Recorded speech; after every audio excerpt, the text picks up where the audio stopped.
По неодамна одржаната средба на колективните постапувачи со цврст отпад од пакување, што се одржа во мотелот Слив, произлезе и конкретен резултат.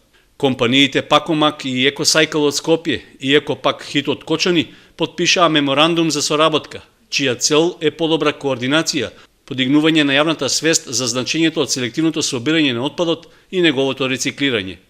Меморандумот ќе биде доставен до Управата за животна средина и Државниот инспекторат при ресорното министерство, како и до Царинската управа и Државната пазарна инспекција. Со тоа треба да се поттикне поголема вклученост на општините, министерствата и другите државни институции во целиот процес и да се продолжи со подобрување на инфраструктурата, односно да има поголем број селективни контейнери за комунален отпад и специјализирани возила кои ќе ги обслужуваат.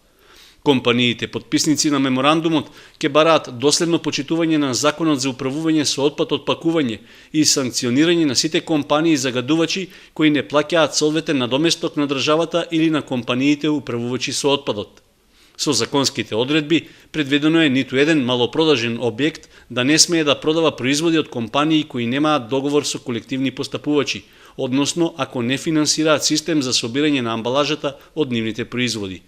Сите компании пак кои произведуваат или увезуваат производи во Македонија должни се да се приклучат кон организиран систем со кој отпадот од амбалажата на нивните производи ќе се собере и однесе на рециклирање или пак енергетски ќе се искористи.